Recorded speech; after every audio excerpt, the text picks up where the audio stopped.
¿Se oye?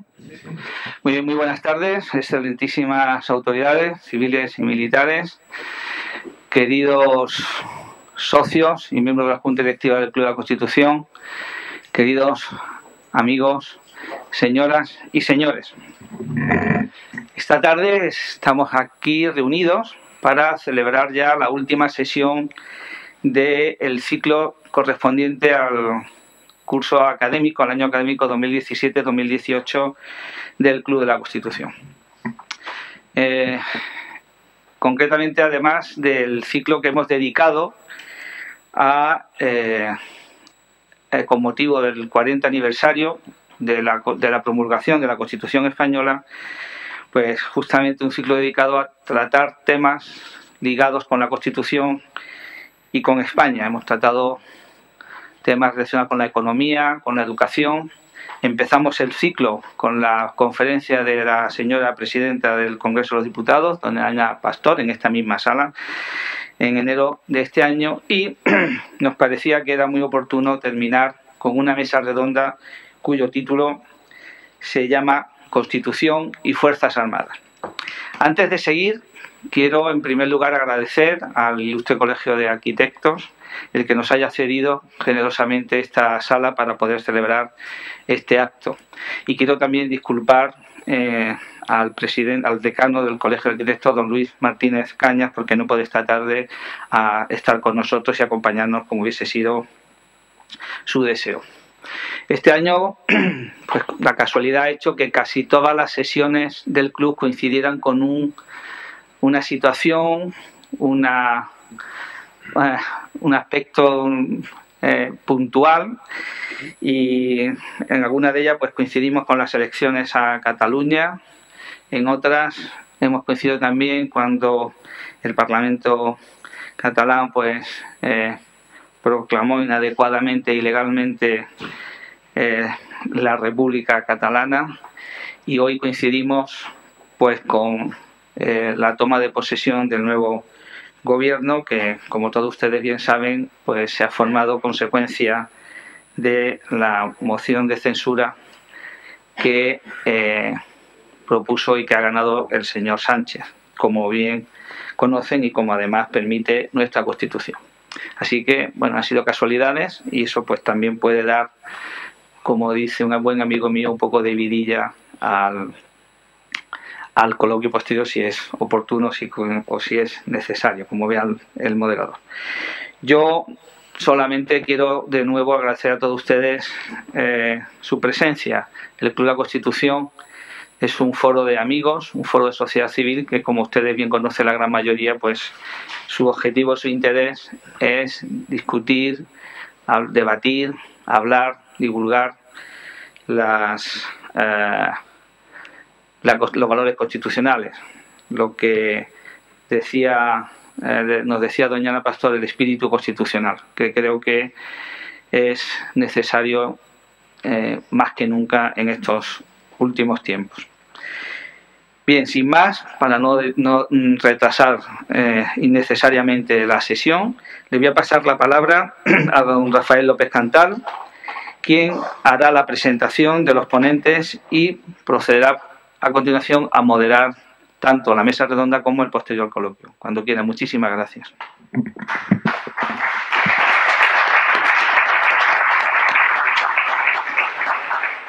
Muchas gracias, señor presidente del Club de la Constitución. En primer lugar, quiero agradecer al Club de la Constitución que haya tenido la amabilidad de... ¿Se escucha o no se escucha? No se escucha nada. Perdona, Ana, dilo. Sí que está muy cerca. Ya como no se lo coma... No sé si hacer como Julio Iglesias. Bueno, pues hablaré como Julio Iglesias. Entonces no se oye. No, decía que quiero comenzar dando las gracias al presidente del Club de la Constitución por haber invitado a la Real Academia de Jurisprudencia y Legislación de Granada a colaborar con el club en esta jornada.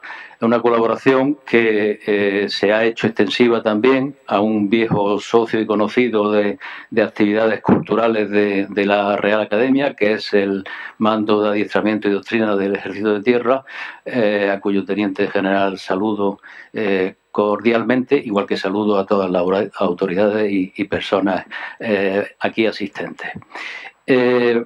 Llevamos el MADOC y la Real Academia de Jurisprudencia 6 años colaborando en jornadas que tienen que ver siempre con el constitucionalismo y con las Fuerzas Armadas, y fruto de esa colaboración pues ha sido la idea que ha tenido el Club de la Constitución de invitarnos a colaborar. No me extiendo yo tampoco más, porque aquí lo importante es pasar a escuchar a los ponentes.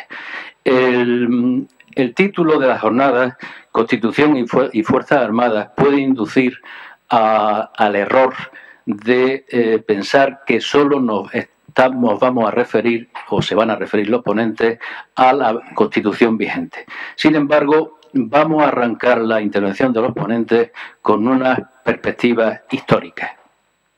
Una primera de ellas, y voy a seguir el orden de las intervenciones, la hará el coronel Julián García Sánchez, coronel licenciado en Historia, que ha sido profesor de Historia en la Academia General Militar durante 10 años y que es codirector del Centro Mixto UGR MADOC.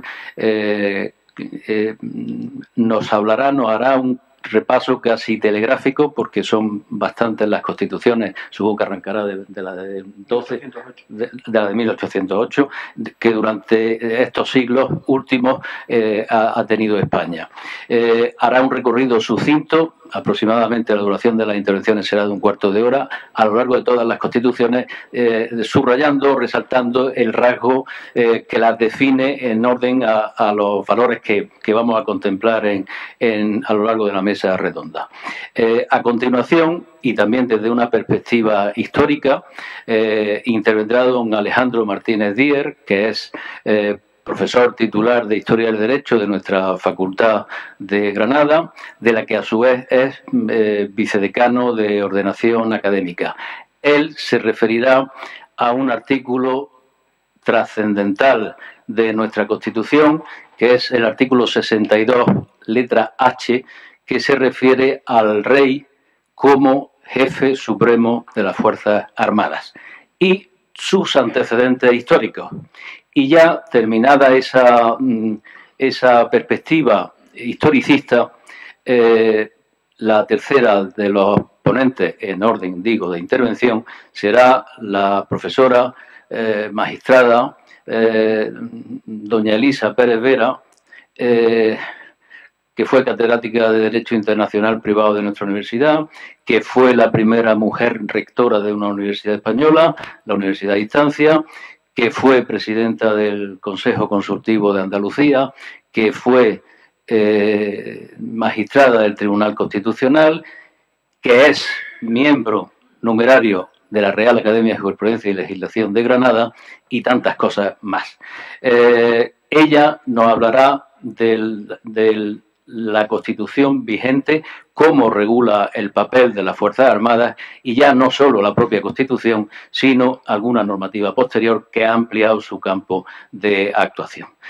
Por lo tanto, doy la palabra al coronel Julián García Sánchez, anunciando desde ahora mismo que en cuanto terminen las intervenciones abriremos un coloquio en el que pediré, pero ya lo anuncio desde ahora mismo, que las preguntas sean, o las intervenciones, breves y concisas. Lo digo, por favor, desde este momento con claridad y con rotundidad. Julián, cuando quieras, tienes la palabra. Bien, como digo, se me ha encargado el cometido de hacer un repaso por todas las constituciones que ha habido en España y ver la parte que tienen relación las Fuerzas Armadas y esas constituciones. Como se ha dicho, se ha vislumbrado, estamos hablando de 7 constituciones, 4 proyectos de constitución, 2 estatutos reales que son a modo de carta otorgada, que son como si fueran otras constituciones, es decir, estamos hablando de 13 textos constitucionales o similar. Aparte, luego en la época de Franco, las 8 leyes fundamentales del movimiento, etcétera, ¿no? Entonces, como es lógico y hay poco tiempo, tendré que ir un poco deprisa. tengo que pedir disculpas de antemano por si acaso me paso un poquito, pero espero que no. Lógicamente, de cada una de estas constituciones tendré que ir haciéndolo de forma telegráfica e intentaré hacer una síntesis de lo que verdaderamente tiene algo que ver con las Fuerzas Armadas. Bien, en principio, entrando ya en la materia, en toda la historia del constitucionalismo español, en lo que se refiere a su relación con las Fuerzas Armadas, yo creo que hay que hacer dos etapas. La primera es desde que empieza el constitucionalismo, que es en 1808 hasta 1876, hasta esa constitución, en la época de Cánovas, y la segunda es desde esa época hasta ahora. En esa primera etapa hay tres palabras en las que no me voy a poder extender demasiado por la razón del tiempo, pero que van a ir surgiendo a medida que vaya hablando. Y son la palabra pronunciamiento, son la palabra espadón y son la palabra milicia nacional. De estas tres cosas que van a ir surgiendo, lógicamente esa es la etapa precisamente en la que estos tres términos se repiten constantemente hasta 1876. Entonces vamos a entrar ya, lógicamente no voy a extender en estas palabras y luego si acaso en el turno de debate, pues a lo mejor podré hacer alguna precisión más.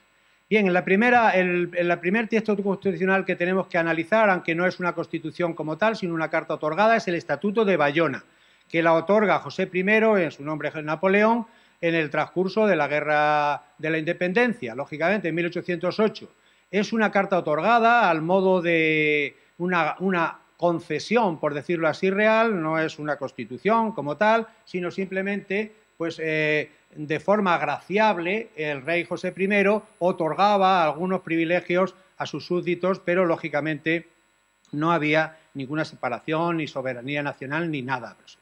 Bien, este Estatuto de Bayona transcurre dentro de la Guerra de Independencia Española y en ese ámbito de la Guerra de Independencia Española se produce el gran milagro de que en 1812 unos diputados prácticamente apartados allí y prácticamente embutidos en la provincia de Cádiz por el empuje francés, pues dan a la luz una constitución extraordinariamente maravillosa, extraordinariamente, digamos, que marca una tendencia y es una constitución liberal en todo su sentido, en un ámbito que todavía, a pesar de la Revolución Francesa, es un ámbito totalmente absolutista. Entonces, esa Constitución de Cádiz ya es muy interesante, es nuestra primera Constitución como tal, la famosa PEPA. Aquí ya empezamos a hablar de liberales y absolutistas. Lógicamente, se empieza a hablar de soberanía nacional, es una sola cámara, cuando normalmente las constituciones tienen una cámara, es que son más progresistas que cuando tienen dos, aunque no es una regla exacta. Bien, hay una separación de poderes, pero hay una cosa interesante, y es que la religión católica sigue siendo la única de todos los españoles. Por lo que se refiere al ejército y a las Fuerzas Armadas, que es lo que aquí nos trae, hay una institución fundamental que aparece en esta Constitución y es que al ejército regular, que por cierto ya no es un ejército real, sino que es un ejército popular, no popular exactamente, nacional, se le añade una especie de ejército en la sombra que se va a llamar Milicia Nacional. No entro en mucho detalle, pero esa Milicia Nacional son unos señores que están en sus pueblos, en sus ciudades, tienen su vestuario, tienen su armamento ahí en stand-by por si es necesario su utilización, para el refuerzo hipotético del ejército. No me extiendo mucho más. Esa milicia va a aparecer siempre en las constituciones de carácter progresista, relativamente en el tiempo hablando, y va a desaparecer siempre en las constituciones de matiz más moderado, también hablando en el tiempo relativo en que en cada momento ocurra. Bien, esta Constitución de 1812 entra en vigor y la siguiente Constitución es el Estatuto Real de 1834. ¿Significa eso que la Constitución del 1812 tuvo esa vigencia? No, ni muchísimo menos. La Constitución de 1812 estuvo en vigor durante 3 etapas, pero por muy pequeño periodo de tiempo. La primera etapa es precisamente desde que entra en 1812 hasta marzo de 1814, que con la vuelta de Fernando VII vuelve el absolutismo y, lógicamente, desaparece la Constitución. Aquí empieza a aparecer ya, a partir de ese momento, la palabra pronunciamiento. A partir de este momento ya los liberales entran en la oscuridad, por decirlo de alguna forma. y se van a manifestar a través de esos pronunciamientos, que lo que intentan es revertir el gobierno de turno e intentar imponer uno nuevo, incluso una nueva Constitución. Después de una serie de pronunciamientos fallidos, llegamos a 1820 con el pronunciamiento de Riego de Cabezas de San Juan y triunfa de nuevo, entra en vigor por segunda vez la Constitución de Cádiz. Va a estar 3 años en el llamado trienio liberal, desde 1820 hasta 1823. En 1823, otro pronunciamiento, en este caso sentido contrario, por llamarlo de alguna forma, la llegada de los 100.000 hijos de San Luis, instaura de nuevo el absolutismo y estaremos así hasta la muerte de Fernando VII en 1833, suspendida, por supuesto, la Constitución. Cuando muere Fernando VII, entramos en una nueva etapa. Entra la reina, que en ese momento tiene 3 años, Isabel, con la regencia, primero de su madre María Cristina, luego de Espartero, y entonces ya no vamos a hablar de absolutistas y de liberales, sino que tenemos que hablar de moderados y progresistas. En principio, en 1834, entra este Estatuto Real al que he hecho referencia anteriormente, que vuelve a ser una cosa parecida a lo del Estatuto de Bayona, es decir, una carta otorgada, no hay separación de poderes, la soberanía real vuelve otra vez, es decir, estamos casi en los tiempos del antiguo régimen, pero hay algunas concesiones al modo del Estatuto de Bayona. Este primer periodo está regido por los moderados y fundamentalmente casi por Martínez de la Rosa, el granadino, que también fue famoso como escritor. Bien, en el 1836 hay un nuevo pronunciamiento, en este caso exitoso, de los sargentos de la Granja y de nuevo vuelve por tercera y última vez a entrar en vigor la Constitución de Cádiz. ¿Cuánto tiempo? Pues solamente unos meses, porque se está haciendo unas Cortes Constituyentes que van a sacar a la luz una nueva Constitución. La Constitución de 1837, que como es lógico, es una Constitución progresista. Por lo tanto, nos vamos a encontrar otra vez con la milicia nacional, nos vamos a encontrar otra vez con una sola Cámara, nos vamos a encontrar con la separación de poderes, etcétera, etcétera. Esa Constitución de 1837, aquí aparece por primera vez la palabra espadón, es la Constitución de los progresistas y es la Constitución del primero de los grandes espadones que aparecen en la historia, que es Espartero. Al principio no entra Espartero, sigue María Cristina hasta que termina la guerra carlista, pero luego a partir de 1840 ya sí. Entonces, ¿qué vigor tiene esta Constitución tan avanzada de 1837? Pues solamente hasta 1844. ¿Por qué? Pues porque en 1844 un nuevo pronunciamiento lleva al poder a un nuevo espadón, en este caso del Partido Moderado, que es Ramón María Narváez, el espadón nuestro de Loja. Bien, con esto llega una nueva Constitución. Lo siento que voy muy deprisa, pero tengo que ir así. 1845 es una Constitución moderada. ¿Qué ocurre entonces? Que otra vez volvemos a tener lo mismo. Hay una soberanía de las Cortes con el rey, no hay separación de poderes, no hay milicia nacional, y entonces los moderados, al frente de los cuales estaba, como he dicho, Ramón María Narváez, van a inventarse, entre comillas, una institución, que es la Guardia Civil, que se crea en 1844. La Guardia Civil, en su nacimiento, nace como una reacción de los moderados ante la milicia nacional de los progresistas. Y de momento así, pero es un cuerpo de élite, no entro en más detalles. Esa Constitución de 1845, tan moderada, sin milicia nacional, etcétera, etcétera, en teoría tiene una vigencia desde 1845 hasta 1868, cuando destronen a Isabel II, pero en el transcurso de esos años hay 2 intentos de modificarla y 2 intentos de anularla. El primero de esos intentos nace dentro del propio Partido Moderado, cuando en este caso un civil, Bravo Murillo, por otra parte un hombre muy brillante en otro sentido, intenta modificar esa Constitución moderada de 1845 en un sentido aún más retrógrado, casi tendiente con los postulados carlistas. No tiene éxito, esto es 1852. Pero en 1854 se produce un nuevo pronunciamiento, en este caso exitoso, que es el de la bicalvarada. Y esa bicalvarada lleva al poder, de nuevo vuelve otra vez Espartero, progresista, y aparece un tercer gran espadón que es O'Donnell. Y este periodo que se llama bienio progresista del 54 al 56 lo que intentan, lógicamente, los progresistas es hacer una nueva Constitución para quitarla del 45, que es muy moderada. Y, efectivamente, realizan una Constitución que es la que se llama la non nata, porque no nació, de 1856. Como nos podemos imaginar, en esa Constitución de 1856 non nata aparece otra vez la milicia nacional, aparece otra vez la separación de poderes, etcétera, etcétera. Lo digo con respecto a la cuestión militar.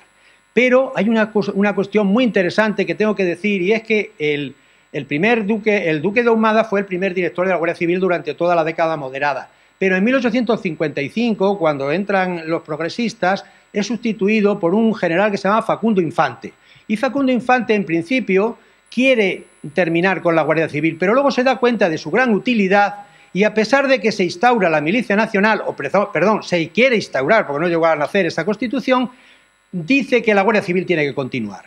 Y a partir de ese momento la Guardia Civil se va a convertir en una institución que no va a ser discutida por el gobierno que entre en el turno. Y, por lo tanto, se separa de ese nacimiento que había tenido como reacción hacia la milicia nacional. Bien, después de estos dos intentos de modificar la Constitución, lógicamente continúa el tiempo, entra este tercer espadón que hemos dicho de O'Donnell con un partido que se llama la Unión Liberal, más o menos de centro, entre los moderados y los progresistas, y luego hay un momento en el que, cuando ya se agota la vía de O'Donnell, entra el ansia, por decirlo así, del Partido Progresista, porque se siente relegado por la reina y por los dirigentes, de entrar en el poder. Y lo hacen mediante los típicos pronunciamientos.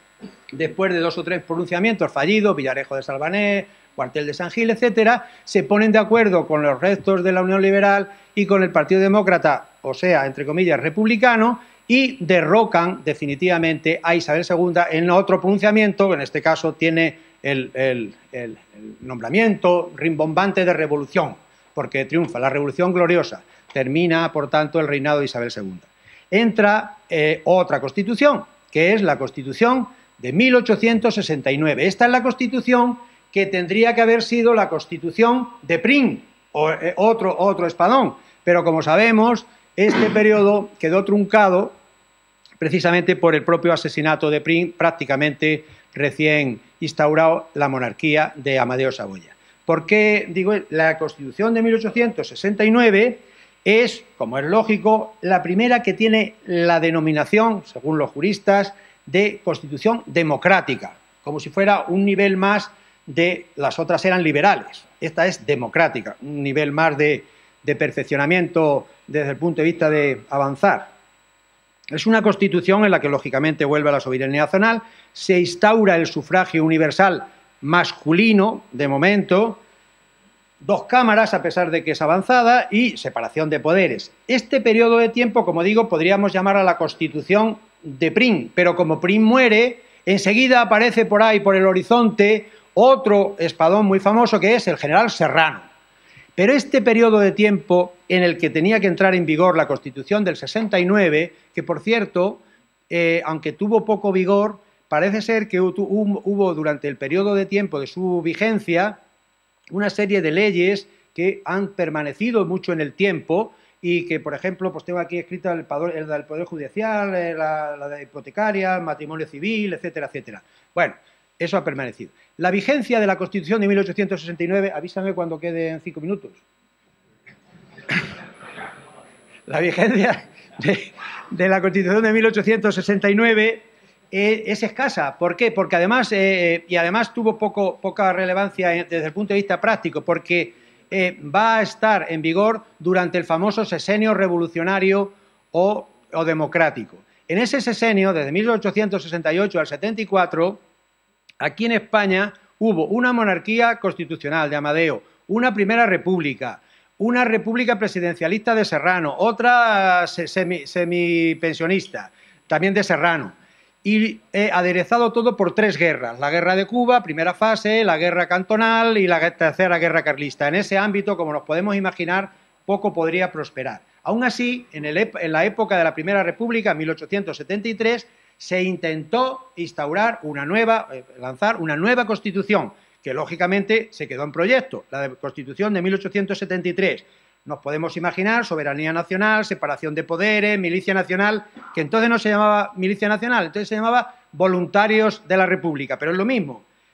Abolición de los títulos de nobleza, etcétera. Bueno, esto es un intento, por lo tanto, no entra en vigor. Y en 1874, terminando el sexenio revolucionario, otro nuevo pronunciamiento, en este caso exitoso, del general Martínez Campos, lleva a la restauración borbónica en Alfonso XII, con Cánovas como... Y de ahí se deriva la Constitución de 1876. Y aquí terminamos el primer periodo, porque en este primer periodo lo que hemos visto ha sido que el ejército como tal no ha entrado en la vida política. Lo que han entrado en la vida política son una serie de figuras, que son estos espadones, que no me puedo extender mucho más la forma en la que entraban. Pero que el ejército no entra como tal. Ahora, la presencia militar durante todo este periodo de tiempo es enorme, incluso en la propia redacción de las constituciones. Pero el ejército como tal no está. Vamos a la segunda parte. Entramos con la Constitución de 1876 y ya voy terminando. La Constitución de 1876 es una constitución ecléctica, en el sentido, era muy cortita, por lo visto, vamos, por lo visto no, seguro, en cuanto al número de artículos, y tenía la facilidad de que todo lo remitía a las leyes, de tal manera que el gobierno que entraba, con hacer la ley oportuna, estaba dentro de la Constitución. Eso le tenía que servir para tener mucha vigencia, y efectivamente la vigencia la tuvo hasta 1931, pero no todo es tan bonito, porque, como he dicho, por supuesto en esa Constitución del 76 hay soberanía de las Cortes con el Rey, separación de poderes, sufragio universal masculino, que ya sí que entra en vigor a partir de 1890, y aquí sí que se produce una cosa, y es el fin de la intervención militar. Prácticamente desaparecen los pronunciamientos, hay alguno esporádico todavía, de Villacampa, etcétera, pero, curiosamente, el ejército, o las Fuerzas Armadas, como lo queramos llamar, tienen una presencia, digamos, más notable que antes, aunque sea una paradoja. Y no me puedo extender mucho, pero hay acontecimientos como la ley de jurisdicciones, las juntas de defensa, la suspensión de la Constitución con la dictadura de Primo de Rivera, un intento de proyecto de Constitución en 1929, también en la época de Primo de Rivera, hasta que llegamos a la Constitución de la República. Entra la República, la Segunda República, como sabemos, y aquí deja de entrar la vigencia de la Constitución de 1876, que ya digo que ha estado interrumpida desde 1923 por la dictadura de Primo de Rivera y ha tenido muchos problemas de mucho índole, y entra la Constitución de la Segunda República, la de 1931. Aquí hay otra vez separación de poderes, soberanía popular, ya nos dicen soberanía nacional, una sola Cámara, símbolo inequívoco de su avanzado sufragio universal, y ya con las mujeres también. Las elecciones de 1933 es la primera vez que hubo sufragio universal total, con las mujeres incluyendo. Esa Constitución de 1931, muy avanzada, tampoco tuvo mucha vigencia, como lo sabemos, porque inmediatamente empiezan los problemas.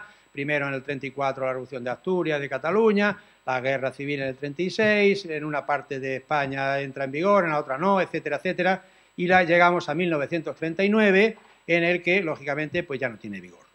En ese momento, vigencia, perdón, cuando entra Franco, lógicamente lo que hay no es una constitución, no hay partidos políticos, etcétera, lo que hay son las famosas leyes fundamentales del movimiento, el Fuero del Trabajo, el Fuero de los Españoles, la Ley de Sucesión, etcétera, y precisamente la última de esas leyes, que es la Ley de la Reforma Política, ya muerto Franco en el año 76, termina con las Cortes, por decirlo así, de alguna forma franquistas, y originan un periodo constituyente que nos lleva a la Constitución actual de 1978.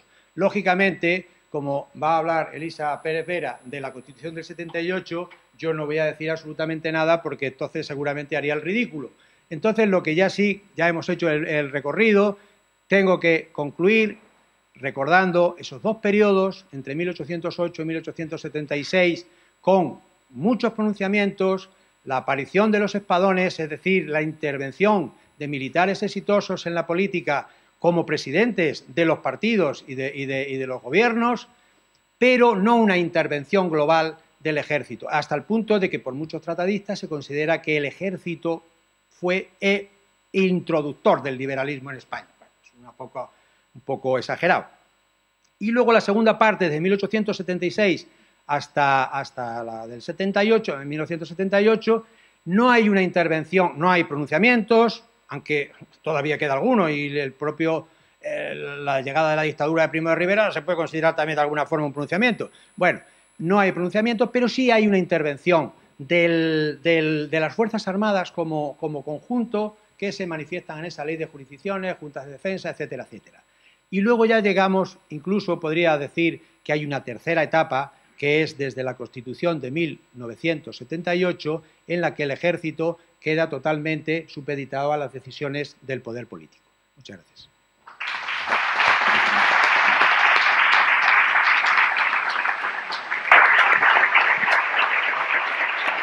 Muchas gracias al coronel García Sánchez. Creo que te has ajustado el cuarto de hora. ¿Sí? Más o menos.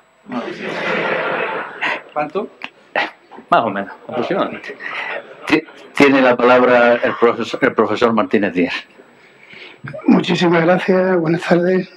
Excelentísimo señor don Rafael López Cantal, presidente de la Real Academia de Jurisprudencia y Legislación de Granada. Excelentísima señora doña Elisa Pérez Vera, magistrada emérita del Tribunal Constitucional, rectora honoraria de la Universidad Nacional de Educación a Distancia y catedrática de Derecho Internacional Privado. Gracias a sus manuales aprobé dicha asignatura en Granada. Ilustrísimo señor don Julián Tomás García Sánchez, coronel de artillería y codirector del CEMIC, Centro Mixto UGL Madoc. Profesor doctor don Carlos Jesús Ruiz Cosano, presidente del Club de la Constitución, miembros de su junta directiva, socios del propio Club de la Constitución. Excelentísimo señor teniente general don José Carrasco Abaldón, jefe del MADOC. Excelentísimo señor teniente fiscal de la Fiscalía Superior de Andalucía, don Rogelio Muñoz Zoya. Excelentísimo señor presidente de la Audiencia Provincial de Granada, don José Luis López Fuentes. Señora decana del Colegio de Registradores de Andalucía Oriental, doña Rosario Jiménez Rubio. Señora vicesecretaria general de la Universidad de Granada, mi querida Inmaculada. Y señor decano de la Facultad de Derecho de Granada, que ha venido incluso a ver a su vicedecano de ordenación académica a pesar de la hora, el profesor Miguel Olmedo Cardenete, autoridades civiles, militares y académicas. Yo casi con esto ya he terminado, mi cuarto de hora, ¿no? Pero bueno, creo que es una cuestión protocolaria y creo que de pura lógica, además de agradecer la invitación del Club de la Constitución, también por supuesto del MADOC y de la Real Academia de Jurisprudencia y Legislación, que es, por así decirlo, mi cuarta colaboración en una cuestión de este tipo, ya del año 2012, unas jornadas en el MADOC. Después se llevaron a la Ciudad Autónoma de Melilla, incluso el año pasado en la propia universidad, hablando del Código de Justicia Militar de 1890. Bien, no ha dicho el coronel que el ejército, no sé exactamente cómo lo ha dicho, cada vez tengo menos memoria, pero fue uno de los inductores de la introducción del liberalismo. Yo creo que eso es cierto. Yo siempre digo a mis alumnos que para hablar de lo que ha hecho el coronel, que es muy complejo, hablar imagínense, de toda esa etapa tan convulsa, que también voy a referir un poquito, en prácticamente más o menos 15 minutos, pero había un personaje de la novela ejemplar de Galdós que decía que no hay España sin libertad y no hay libertad sin ejército. Con lo cual, creo que eso también hay que decirlo, porque también, indudablemente, el ejército, las Fuerzas Armadas hicieron mucho también para la introducción de la Constitución, de la democracia en nuestro país. Como ha dicho el moderador, mi cometido aquí es hablar de un artículo concreto de la Constitución, el artículo 62H. De primera te voy a decir que yo no soy constitucionalista, soy un historiador del derecho, y eso significa que soy un jurista que tengo una manía de retrotraer las cuestiones jurídicas hacia atrás, al pasado, ¿no? Con lo cual me van a permitir salvarme de esa cuestión en ese sentido, puesto que realmente poco voy a comentar del artículo 62H. El artículo 62H dice que entre las funciones del monarca está el mando supremo de las Fuerzas Armadas. Después esto su antecedente inmediato es otro artículo en el anteproyecto de Constitución que se discutió y después se desarrolló, pues, entre otras, en la Ley Orgánica 5/2005 de 17 de noviembre de Defensa Nacional, en cuyo artículo 3 pues dice prácticamente lo mismo, ¿no? Que el rey es jefe de la Fuerza Armada y que tendrá las funciones pues, que le confiere la Constitución y el resto del ordenamiento jurídico español, ¿no? Claro, poco hay que decirlo mucho. Seguramente si hoy se redactara ese artículo, no me quiero ni pensar lo que pueden decir algunos grupos políticos, ¿no? Eso está claro, ¿no? Con lo que está pasando hoy, ¿no? No nos aburrimos, ¿no? Eso está claro. Curiosamente, en ese periodo, en lo que yo he podido leer, lo que yo he podido estudiar, pues tampoco fue tan discutido, tan problemático. No digo que pasara sin pena ni gloria, pero tampoco fue una cuestión tan discutida.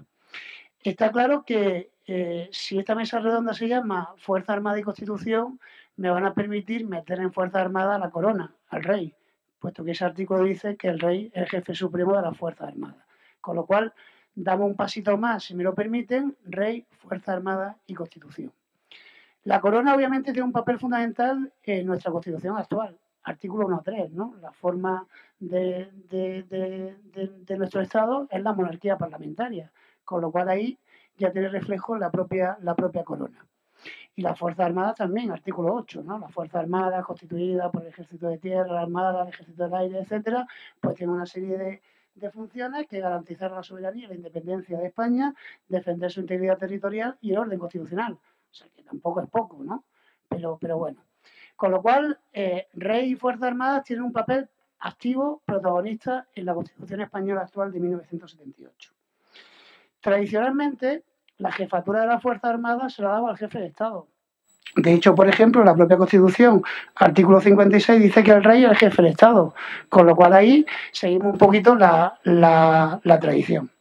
Pero curiosamente, el mando supremo de la Fuerza Armada, que la Constitución española de 1978 confiere al monarca, es una función para la inmensa mayoría de la doctrina, salvando quizás el que fue catedrático de Derecho Político de Oviedo, de Granada, de Madrid, rector de nuestra universidad, doctor honoris causa, Luis Sánchez Gesta, ¿no? Que iba un poquito más allá.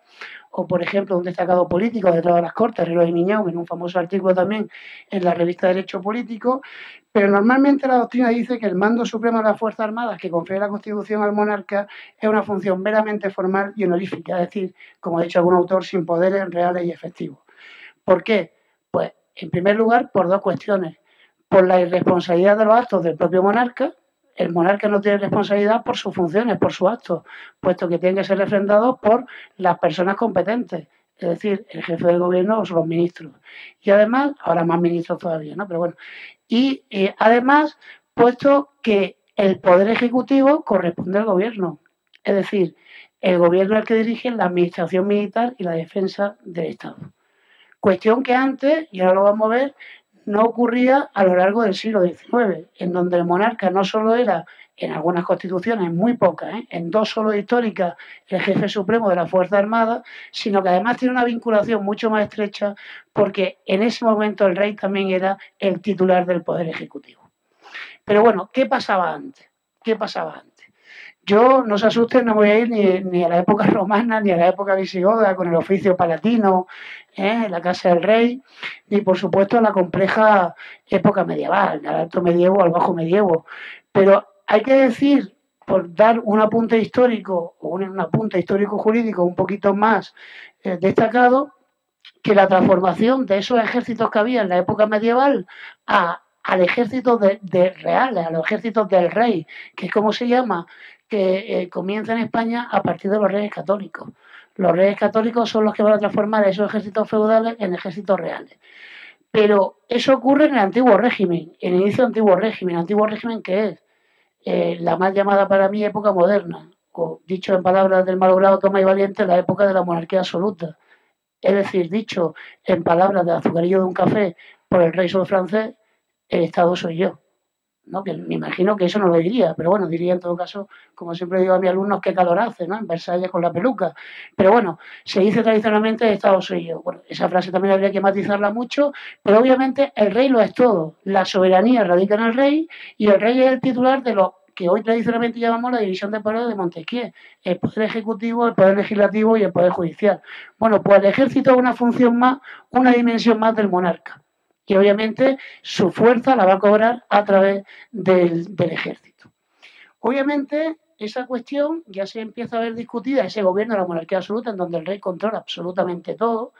El rey no solo es el poder ejecutivo, legislativo, judicial. Granada es sede de la justicia superior porque aquí está la Real Audiencia y Chancillería de Granada y por tanto está el sello regio, ¿no? Con lo cual, aunque no esté físicamente el monarca, como dice el profesor Clavero de Sevilla, Granada es sede de la monarquía, ¿no?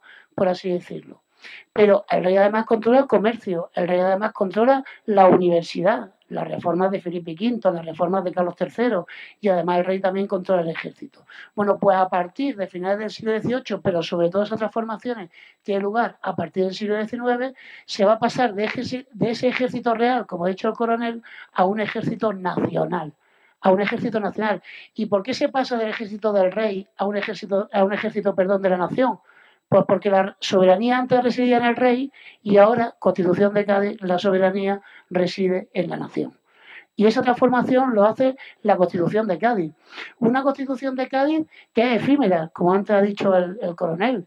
Claro, ¿cómo va a creer en la Constitución un absolutista convencido como es Fernando VII? Si lo primero que hace cuando llega es derogarla. Y después, con un morro, con la expresión, además se está grabando impresionante, la restablece. Caminemos yo primero por la senda constitucional a lo largo del trienio liberal. O sea, obviamente él no cree en la Constitución de Cádiz, con lo cual es verdad que Cádiz es el inicio de ese periodo constitucional, de un periodo de frustraciones. El siglo XIX español es un periodo de frustraciones. Antes lo ha dicho incluso también el propio coronel. La ley orgánica provisional del Poder Judicial de 1870. Ya quisieran muchas de ellas ser provisionales, hasta 1985, si no me equivoco. Con lo cual, claro, la Constitución española actual también es un poco la que provoca la derogación de cuestiones, ya no solo del régimen franquista, sino también incluso podríamos decir cuestiones de muy atrás. Del propio siglo XIX. Bueno, pues eso lo hace la Constitución de Cádiz. Y la Constitución de Cádiz es la que confiere la jefatura de las Fuerzas Armadas, el primer texto constitucional, al monarca. Fíjense lo que dice el artículo 171.8. La facultad del monarca de mandar, cuestión política, mandar los ejércitos y armadas y nombrar generales. Y en su artículo 178.9, disponer, es decir, dar órdenes, disponer de la Fuerza Armada distribuyéndola como más convenga.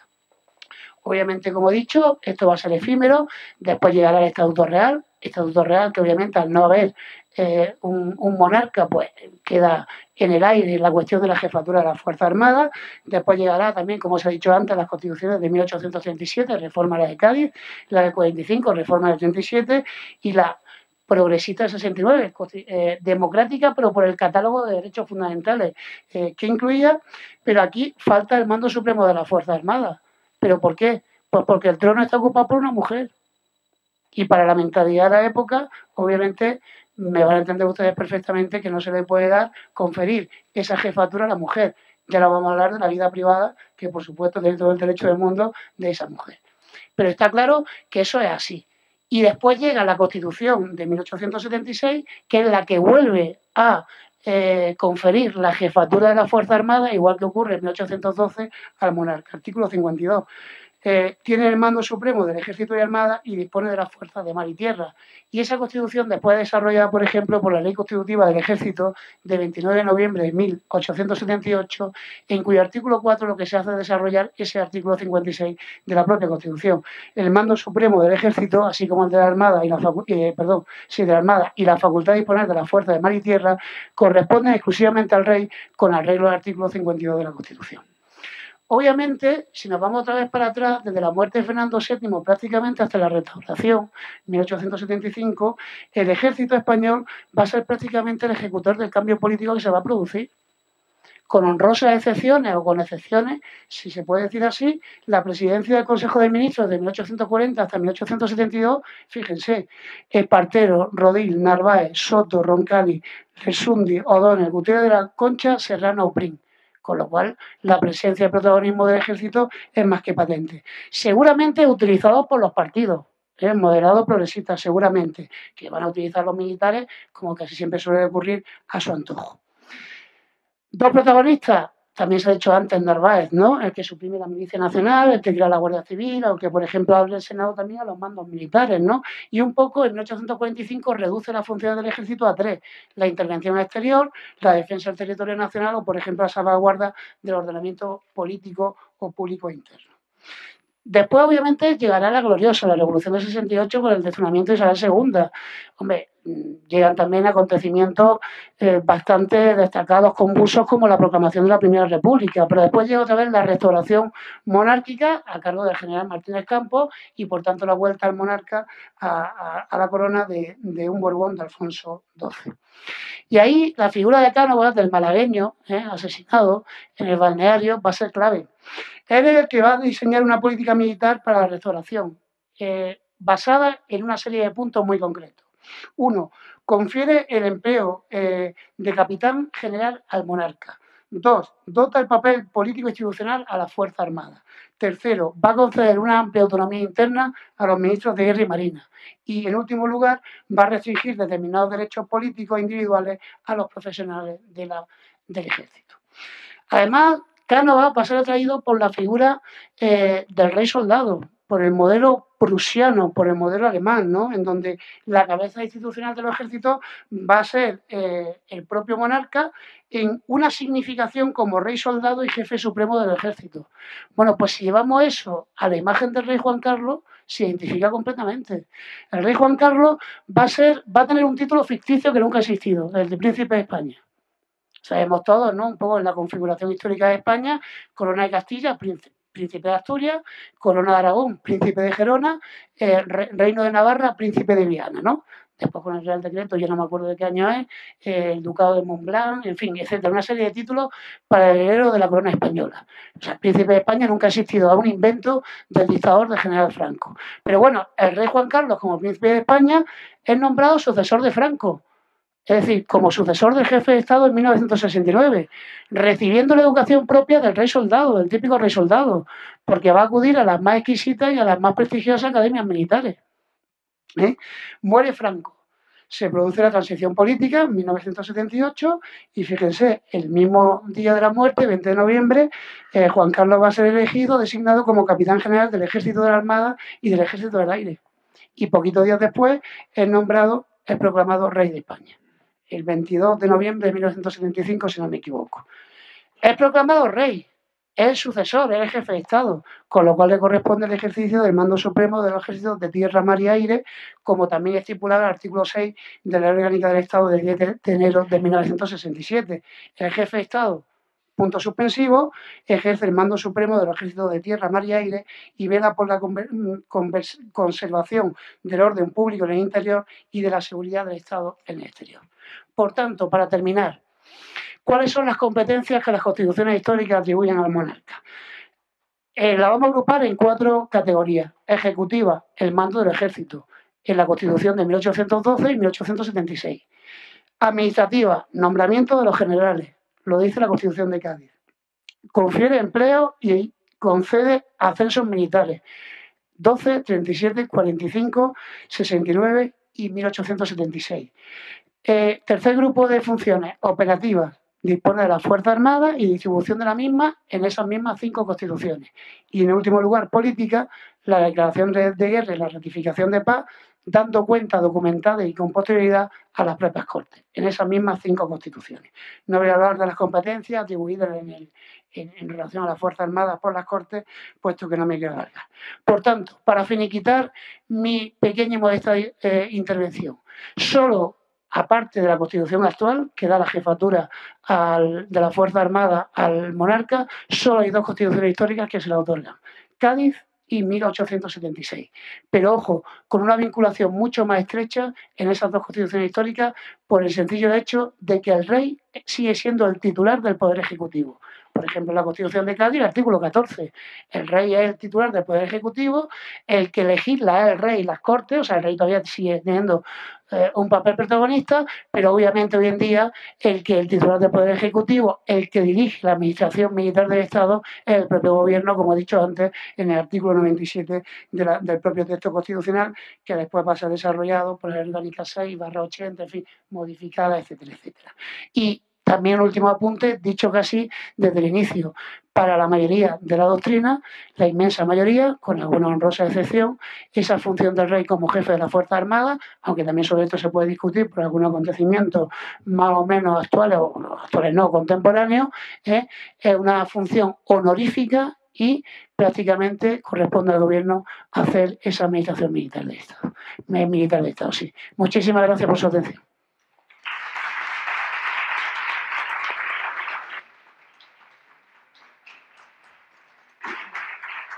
Muchísimas gracias, profesor Martínez Díez. Pues tiene la palabra la profesora o la magistrada o la académica, doña Elisa Pérez Vera. Gracias, presidente. Me van a permitir que, en honor a la brevedad, mi salutación inicial sea la mesa, las autoridades, los miembros del Club de la Constitución y todos los amigos y amigas que hoy nos acompañan. Muchas gracias por estar hoy aquí y perder este ratito, que esperemos que no sea perdido, sino ganado para el debate y para el interés de todos, en un tema en el que mucho me temo que los que no somos miembros de las Fuerzas Armadas tenemos una ignorancia bastante enciclopédica. Yo recuerdo que la primera vez que me encargaron una ponencia para ver la Constitución y las Fuerzas Armadas, empezaba disculpándome porque después de 11 años dedicada de forma exclusiva a interpretar la Constitución, no había tenido nunca oportunidad de tratar de ninguno de los artículos que en la Constitución se ocupan de las Fuerzas Armadas, lo que demuestra que, por lo menos en este periodo de nuestra historia, las Fuerzas Armadas han entrado en en una etapa pacífica en que no plantean problemas constitucionales. Veamos cuál es el tratamiento que la Constitución actual le da a estas Fuerzas Armadas. Y unas palabras, no puedo sustraerme a la influencia historicista de esta mesa, en que todo el mundo ha hablado de historia. Yo no soy historiadora, no sé historia además, se puede saber historia sin ser historiador, pero yo no sé historia, pero sí que sé que esta Constitución de 1978, que supuso la ordenación de la convivencia nacional después de un periodo de una dictadura, no lo olvidemos, militar, porque hemos llegado a la Constitución del 31 y la Constitución del 31 se rompe por un alzamiento militar. Se llame movimiento nacional, le podemos llamar como queramos, pero es un alzamiento militar que además se perpetúa durante 40 años con un militar al frente de la presidencia del gobierno. Entonces, esa transición hace posible el que aparezcan unas Cortes Constituyentes en el que, gracias o en virtud de, no quiero calificarlo de ninguna manera, es una simple información histórica, a un Real Decreto de 1977 se prohíbe a los militares aceptar candidaturas para cargos públicos electivos de carácter político sindical. Eso explica que en las Cortes Constituyentes no haya militares más que 3 senadores de designación real. No obstante, eso no significa que las Cortes Constituyentes ignoraran el fenómeno militar, el hecho militar. Por el contrario, estuvo muy presente y la verdad es que, en comparación con las constituciones de nuestro entorno europeo, el número de artículos que tratan de los militares en nuestra Constitución es muy amplio. Tan amplio como un 10% aproximadamente. Son unos 13 artículos los que tratan de forma directa o indirecta de las Fuerzas Armadas, sobre un total de 186 artículos, es decir, o 187 artículos. En realidad, estamos cerca del 10% de los artículos. Bien, ¿en qué artículo se ocupa? Yo me voy a centrar, porque hay que delimitar el tema, si no, esta intervención se puede hacer larga, confusa, profusa y sobre todo ininteligible para todos, para ustedes y para mí. Me voy a centrar en cuáles son, según la Constitución, la misión o las misiones de las Fuerzas Armadas. Y luego me explicaré por qué esto del singular y el plural. El tema, ante todo, se trata en el artículo 8 de la Constitución. Eso quiere decir, nos lo decía hace un momento el profesor Alejandro Martínez, ¿eso qué quiere decir? Que el artículo 8 está en el título preliminar de la Constitución, lo que supone que su reforma exige el cumplimiento de los requisitos del artículo 168 de la propia Constitución, lo que significa que son unos requisitos que yo un poco en broma suelo decir que más que para la reforma son para evitar la reforma.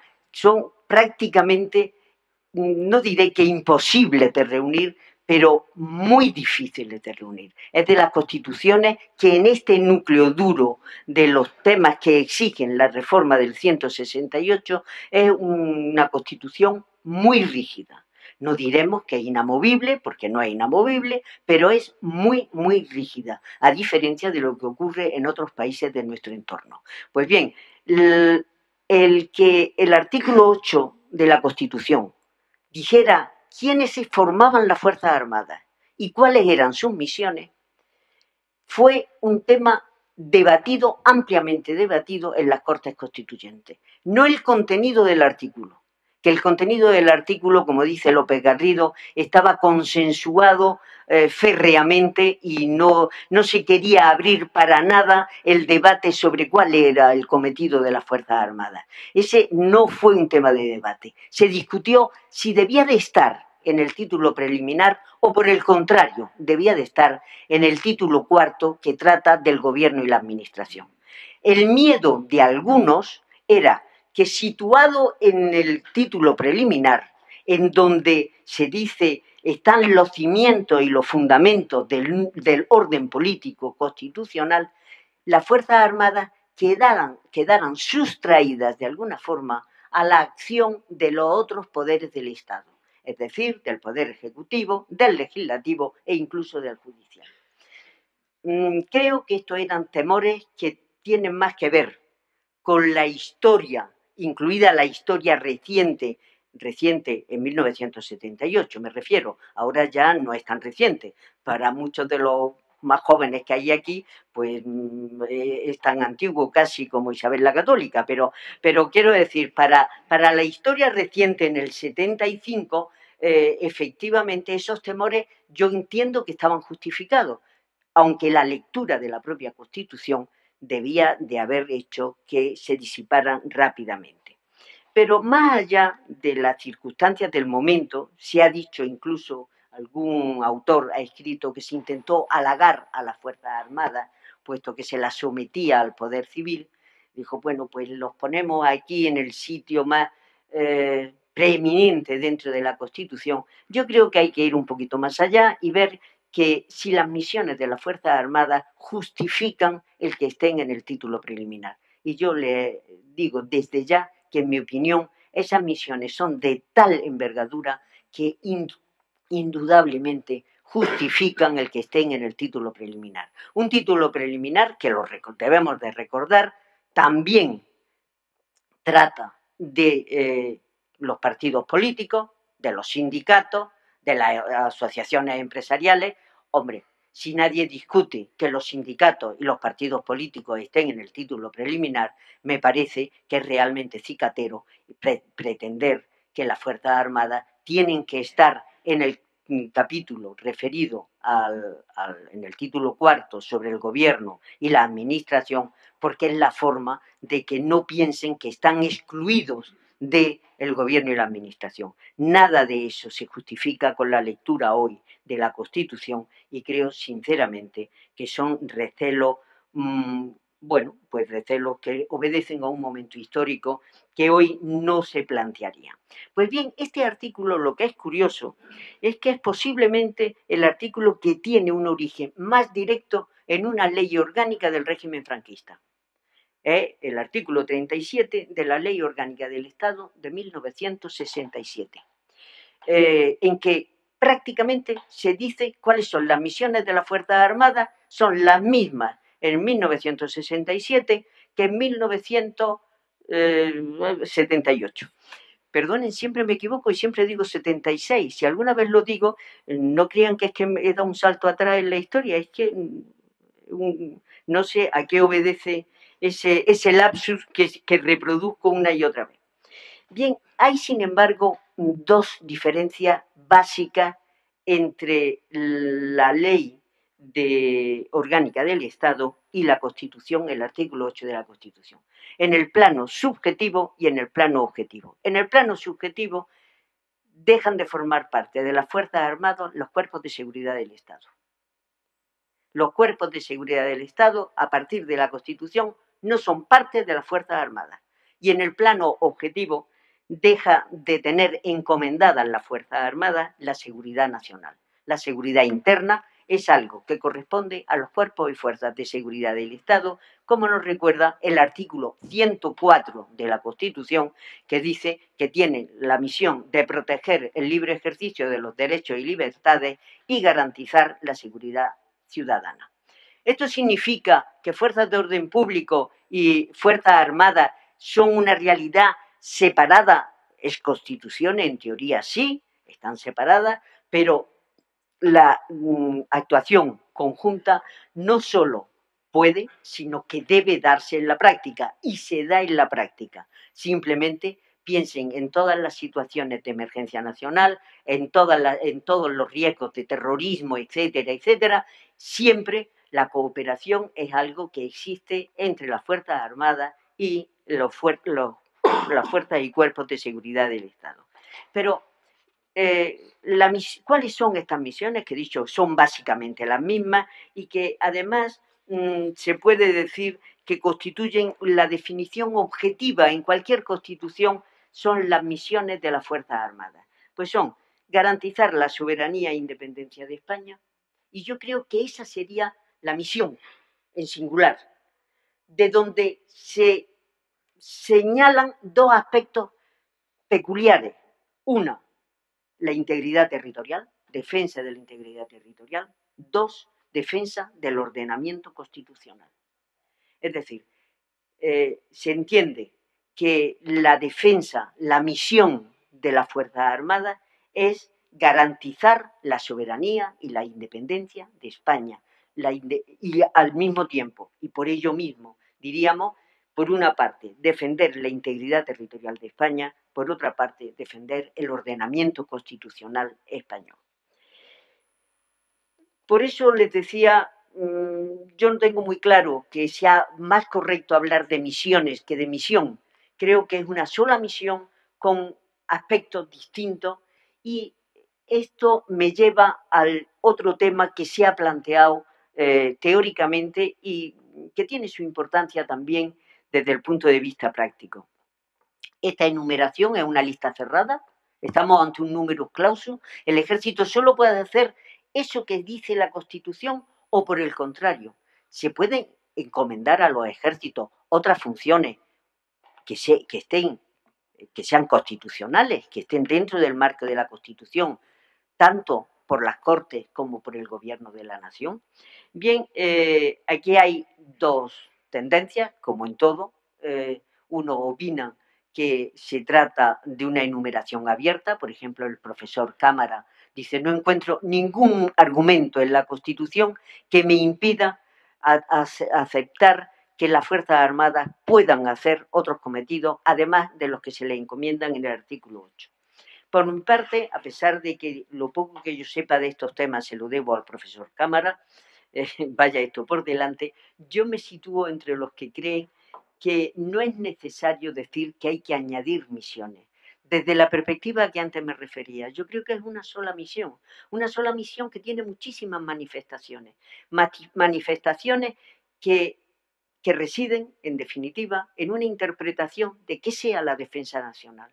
Y esa pregunta, ¿qué es la defensa nacional?, solo puede tener una respuesta en el hoy y en el aquí y en el ahora. Quiero decir, eso no cabe una definición abstracta. La defensa nacional hay que montarla dependiendo de las circunstancias del momento y del lugar. Por eso la defensa nacional puede ser importantísima y puede la integridad y la soberanía nacional puede verse afectada pues por la existencia de un Estado fallido en Libia, o por la existencia de una guerra civil en Siria, o por la existencia de una inmigración masiva, o por una pandemia. Es decir, en este sentido, yo creo que no hay que sumar, decir que hay más misiones, sino que se debe de hacer una interpretación flexible de los términos de la propia Constitución, y esto todos los que me conocen saben que lo defiendo absolutamente en todos los terrenos.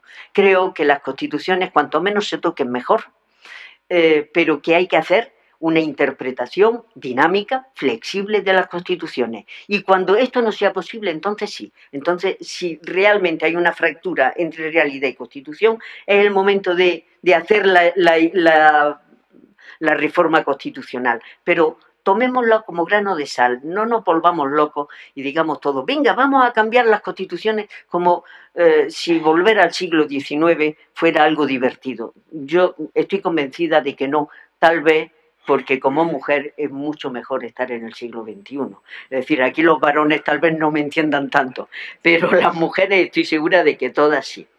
Bueno, que esta interpretación flexible de las misiones de las Fuerzas Armadas es lo que hace en definitiva el artículo 15 de la actual ley orgánica de defensa nacional.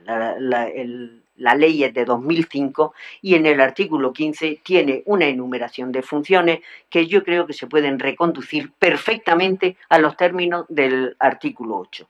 En efecto, preservar la seguridad y el bienestar de los ciudadanos en supuestos de grave riesgo, catástrofe y calamidad y otras necesidades públicas no es en definitiva preservar la soberanía e independencia de España.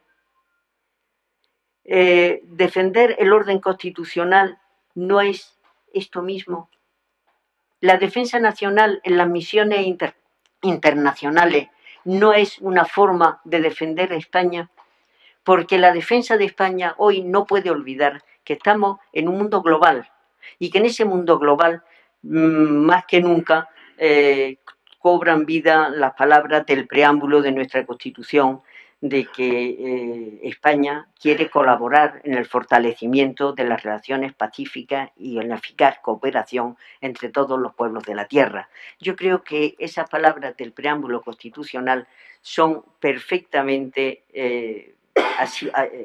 responden perfectamente a la actividad de nuestras Fuerzas Armadas en misiones internacionales. Porque curiosamente, las dos, si me permiten la expresión, sobre todo los militares que están aquí con nosotros, las dos joyas de la corona de las Fuerzas Armadas son dos unidades o dos actuaciones que directamente no se contemplan en el artículo 8. Una es la UME, la Unidad Militar de Emergencia. La Unidad Militar de Emergencia es la que ha acercado a los ejércitos a los pueblos españoles. Y cuando me refiero a los pueblos, ya no me refiero al pueblo español ni a la nación, sino a los pueblos, a las ciudades, a los que han tenido riadas, a los que han tenido accidentes, a los que han tenido incendios. Ahí ha estado siempre la UME. Y eso ha hecho, yo creo, que las Fuerzas Armadas sean de las instituciones más queridas por el pueblo español. Por tanto, permítanme que desde mi punto de vista sea una de las joyas de la corona.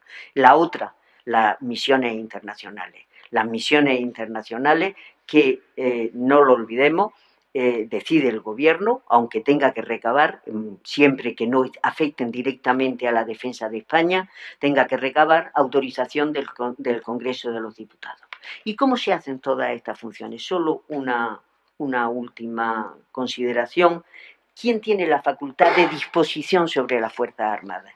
Eso a algo se refería Alejandro Martínez antes, cuando hablaba del rey como jefe de las Fuerzas Armadas. Yo estoy entre las que creen que es un poder básicamente simbólico, aunque en situaciones de quiebra de todo, como ocurrió en un momento determinado, el 23 de febrero del año cercano, pues tenía toda la autoritas, y eso es un poder simbólico, tenía toda la autoritas para dirigirse a las Fuerzas Armadas. Pero aparte de eso, el poder efectivo lo tiene el gobierno bajo el control de las Cortes, y el poder técnico, quienes los tienen son los profesionales de las armas. Por tanto, yo creo que, y además, que esta sumisión al poder civil no solo viene por el artículo 97, sino también por las leyes que han desarrollado las situaciones excepcionales a que puede verse abocada España, que están en el artículo 116, los estados de alarma, excepción y sitio. Incluso en el estado de sitio, todas las competencias las asume el presidente del gobierno. Es el que tiene la responsabilidad de la gestión de las situaciones de crisis, correspondiendo al ministro de Defensa la ejecución y el desarrollo de la política de defensa.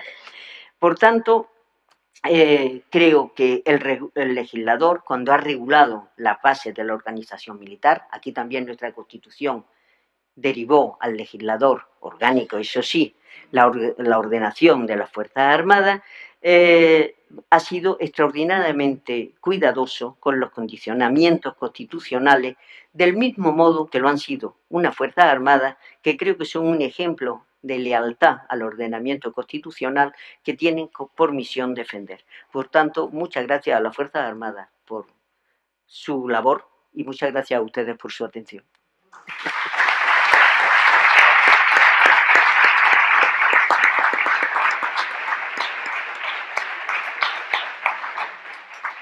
Muchísimas gracias, profesora Pérez Vera. Vamos a dar comienzo al debate, al coloquio, a las preguntas o a las intervenciones, en las que, como no les extrañará a ustedes, voy a insistir en que las intervenciones sean breves y concisas, porque de lo que se trata es de escuchar a los ponentes y, por lo tanto, lo que hay es que provocarlos para que respondan. Puede empezar el coloquio en cuanto ustedes quieran. Adelante, don Miguel Angulo.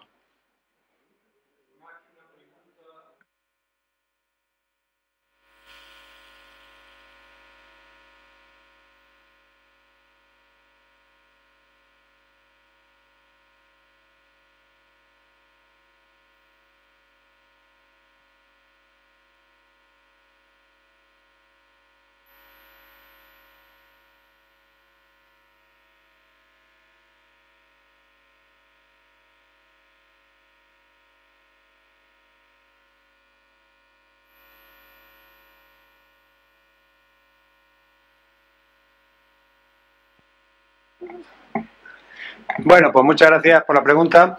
Respecto del pronunciamiento, ya lo he anunciado antes brevemente, es el procedimiento habitual que se estableció, por decirlo de alguna forma, para cambiar los gobiernos, cambiar las constituciones o al menos modificar la línea de actuación de los gobiernos respectivos de cada momento. ¿Cómo se hacía ese pronunciamiento? Se hacía de una forma mediante una exaltación de algún militar que no tenía por qué tener alta graduación. Hubo pronunciamientos de tenientes, de capitanes, de tenientes coroneles, es decir, no de generales necesariamente.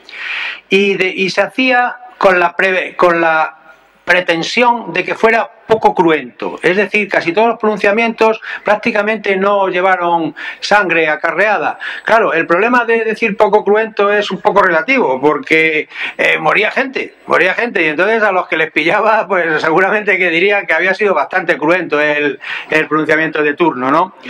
En cuanto al signo político, pues hay para todos los gustos. Curiosamente, lo normal es que cuando estaban en el poder, por ejemplo, en el caso cuando llega el absolutismo Fernando VII, pues a partir de 1814 empieza una serie de pronunciamientos liberales, Lacy, Milán del Bosch, la constitución la conspiración del Triángulo, Porlier, etcétera, que pretenden volver otra vez al liberalismo. Pero incluso podemos encontrarnos el caso de que en época absolutista, por ejemplo, entre 1823 y 1833, que es la época de la llamada década ominosa, pues hay movimientos más absolutistas que Fernando VII, que ya es un mérito. Por ejemplo, la revuelta de los agraviados en 1927 en Cataluña, el Bessier, un hispano-francés que también se sublevó. Bien, por ejemplo, luego hay otros en la época de Espartero, la de Diego de León, etcétera. Es decir, son pronunciamientos, son intentos de revertir el poder. Normalmente, como digo, eran de carácter poco cruento, pero significaron en muchos casos, como he puesto de manifiesto antes, el cambio no solamente de gobierno, sino de constituciones.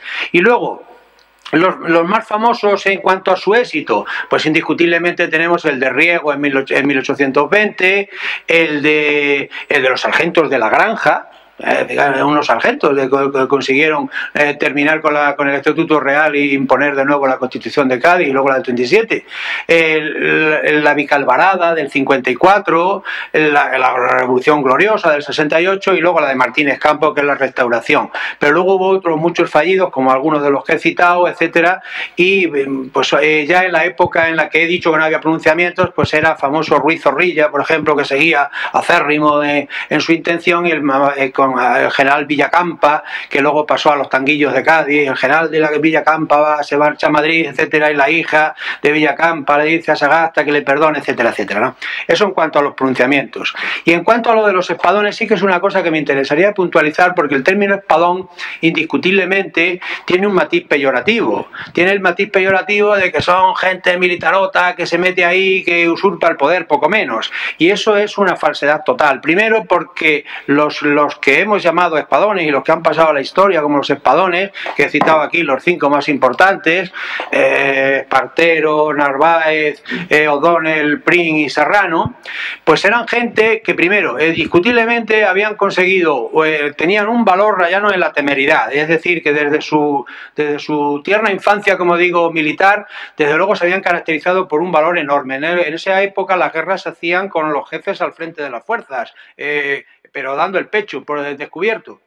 Y esta gente tenía un valor rayano en la temeridad, pero luego tenían una gran formación, no solamente por su paso por las academias militares, sino porque luego ellos eran bastante cultos. Por lo tanto, lo de la incultura está totalmente en contradicción con la realidad.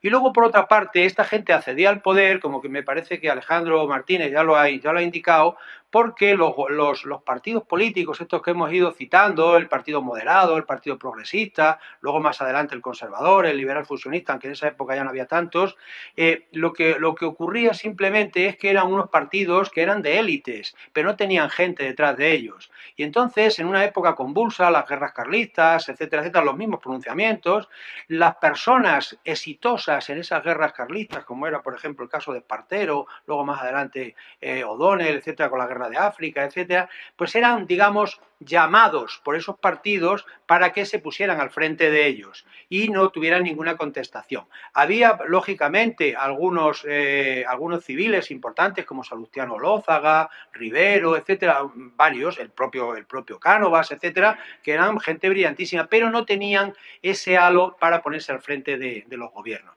Y luego, por último, en cuanto a su adscripción política, los espadones, hay una cierta contradicción, porque, por ejemplo, en primer lugar, a Espartero se le considera el adalid del Partido Progresista y a Narváez, por ejemplo, se le considera el adalid del Partido Moderado. Pero curiosamente, si uno lee las biografías de ambos, sobre todo un poco antes de llegar al poder en esos partidos, desde luego Narváez era muchísimo más progresista que Espartero. Espartero tenía una frase que decía: cúmplase la voluntad popular. Eso y no decir nada es prácticamente lo mismo.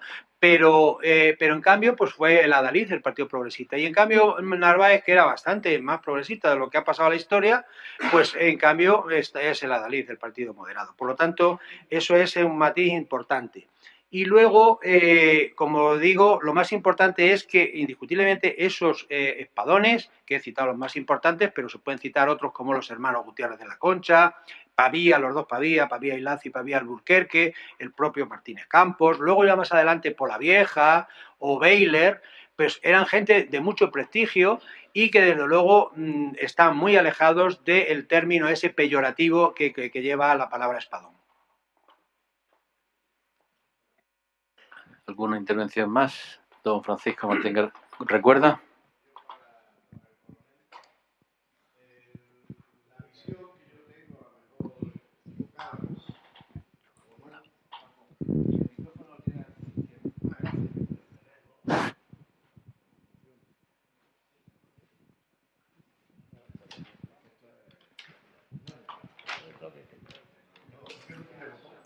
Bueno, venga, sí, lo iremos. ¿Sí? Ahora, que la sensación que he tenido siempre es que en alguna manera determinados partidos políticos, el poder civil, cuando a lo largo de la historia, cuando no ha tenido, digamos, capacidad para imponerse por medios, digamos, tradicionales, en alguna manera se ha utilizado o se ha puesto o ha lanzado a determinados oficiales de alta graduación a cambio de gobierno, movimiento constitucional, etcétera, etcétera. Vuelve a oírse otra vez, sobre todo con motivo de la crisis de Cataluña, a determinados políticos el decir, bueno, el ejército que dice o el ejército que hace. Y la pregunta es, ¿el ejército qué hace?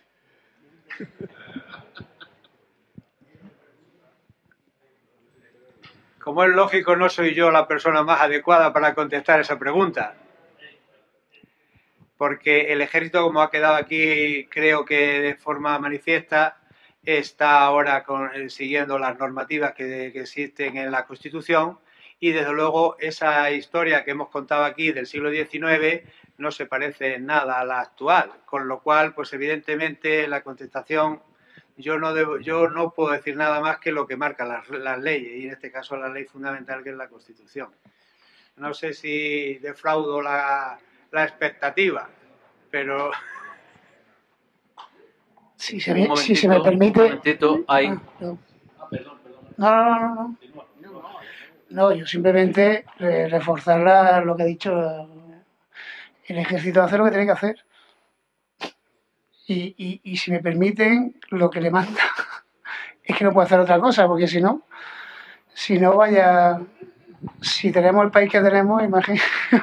Ya que parece que he metido un poco...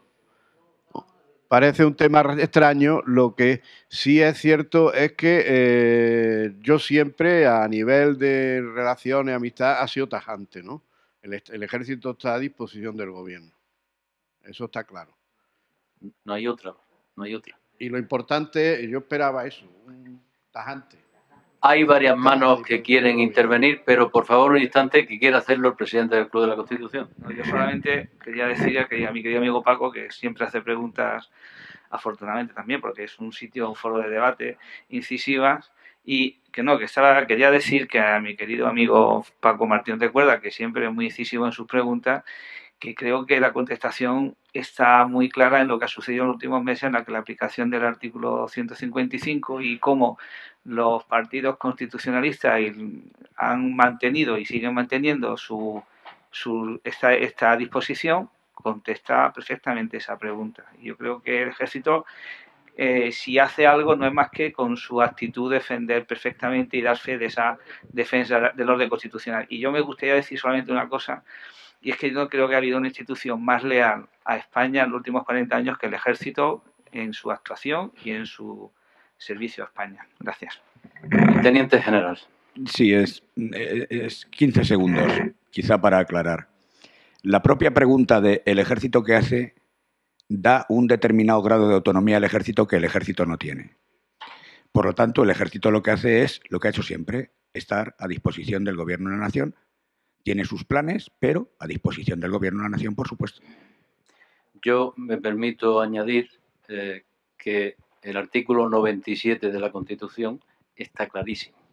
El gobierno dirige la administración militar y la defensa del Estado. El gobierno, en sus atribuciones.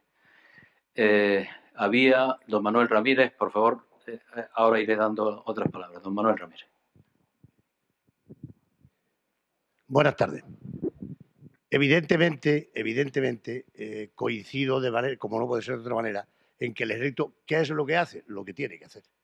Lo que tiene que hacer y lo que ha venido haciendo siempre. Pero no obstante, a pesar de que coincido plenamente en que la intervención militar no hay por qué ni pensarla ni solicitarla. Y depende, como es lógico y natural, de los poderes ejecutivos del Estado. Pero en atención a la intervención del profesor Alejandro Martínez, que ha dicho con insistencia, y yo coincido plenamente con él en su exposición, ha dicho que la figura del monarca, el papel del rey, es un papel honorífico, es un papel no ejecutivo. Aun cuando figure como jefe de las Fuerzas Armadas, es un poder honorífico. Sí, un poder honorífico. Bien, simbólico. Bien. Y doña Alicia, mi queridísima Elisa, perdón, hoy estoy bien. También ha hecho una mención respecto de la situación que yo voy a plantear. Y es que, aun siendo simbólico el poder del monarca, con ocasión del 23F que ha citado, el monarca tuvo una intervención que yo quisiera preguntar, no voy a dar mi opinión sobre cómo fue, pero quisiera preguntarle al profesor Martínez que si la intervención del monarca el día 23 de febrero no la podíamos considerar, creo yo, simbólica. No fue tampoco, como decía nuestra queridísima académica, no fue tampoco, no sé, también simbólica, no. Parece que fue contundente en cuanto a orden directa, y por tanto, si fue una orden directa, fue ejecutiva, creo yo.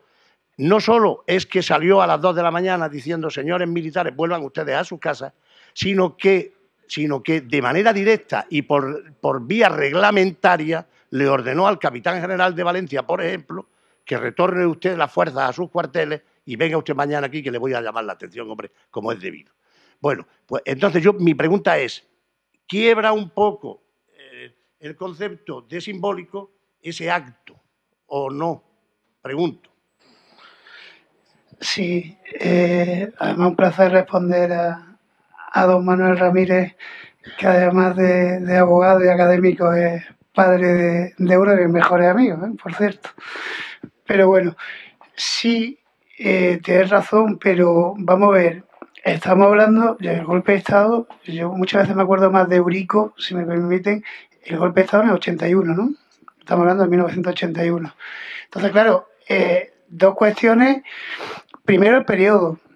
Estamos hablando de 1981, estamos hablando de un año convulso, que hacía poco se había promulgado la Constitución y en algunas provincias, ¿no? Con algunas, como sabemos, muere Franco en el 75, ha elegido, en fin, todo lo que he dicho incluso antes, la ley de reforma política, año 78, y estamos hablando de un periodo que no es un periodo, yo escucho por algunos revolucionarios, es más bien un periodo de transición política, puesto que lo que requería en ese momento en España, desde mi punto de vista, de todo, es una estabilidad institucional. Entonces, se hace una transición, yo creo que sin prisa, pero sin pausa. Y ahí también lo que he dicho, hay profundos cambios jurídicos, hay que amoldar todo el ordenamiento jurídico a los postulados constitucionales, la reforma del Código Civil, en fin, cambios sociales, cambios económicos, cambios de todo tipo. Estamos también en un periodo, en el año 81, el 78 al 81, y no quiero que se malinterprete, incluso en donde ETA tiene un papel muy activo como organización terrorista. Entonces, claro, yo no sé, realmente no sé los motivos de ese golpe de Estado, puedo imaginar por los distintos recortes de prensa, y está la hemeroteca de La Vanguardia, de la ABC, que son fabulosas, etcétera, pero bueno, el caso es que se dio, sí. Entonces, primero la situación histórica o el periodo histórico en el que estamos, que indudablemente es más que patente. Y después a mí, aunque ya había nacido, ¿no? Pero y tenía todavía poquitos años, yo tengo la imagen precisamente de la aparición pública en Televisión Española, la única cadena entonces, del rey Juan Carlos, no sé a qué hora de la mañana, pero bueno, ¿y cómo estaba el rey Juan Carlos? ¿Cómo estaba vestido, ¿no? Por eso decía yo antes también un poco la imagen del rey soldado, ¿no? Entonces, claro, ¿y el rey qué es? El oficial de mayor graduación, ¿no? Entonces el rey ahí lo que hace es una función de árbitro y de autoridad moral sobre el resto de militares. El rey no está entre los poderes políticos del Estado, el rey está por encima de ellos, porque incluso es responsable de sus actuaciones, ¿no? De su acto. Entonces, claro, el rey lo que hace, y ahí también incluso, también lo tenía por aquí, por ejemplo, si hablamos de la ordenanza, por ejemplo, de las Fuerzas Armadas de aquel periodo, la ley 85-78 del 28 de diciembre, señala que el militar respetará a todo superior con independencia del ejército, arma, cuerpo o institución al que pertenezca. Ningún jefe tolerará ni disimulará la falta de subordinación. Entonces el rey lo que hace también es cumplir, en ese sentido, el ordenamiento. ¿Que es verdad que tiene una función honorífica? Sí, pero el rey lo que hace es, siendo como el ejército, con esa estructura piramidal y con esa fuerte, quizás antes más, jerarquización, lo que hace al ser el oficial de mayor rango es dar una orden. Y al dar una orden, los demás tienen que cumplirla. Punto. Que es verdad que quizá el gobierno, se dice el ministro de turno, tenía que refrendar, sí, pero es que ese refrendo quizá nadie ha dicho que sea por escrito. No era posible porque el gobierno estaba secuestrado. Bueno, sí, por favor, vamos a seguir. Vamos a seguir un poco de orden. Vamos a pedir la palabra. Hay varias palabras pedidas. Sí, pero digo, favor, Miguel, paciencia, que te tocará enseguida. Sí, pero que digo que cuando... Sí, estoy diciendo, pero que no hace falta tampoco un refrendo expreso en ese sentido. Con lo cual yo creo que tiene que salir cuando... Lo que ha dicho también la profesora Perevera, cuando puede salir, pero cuando debe salir.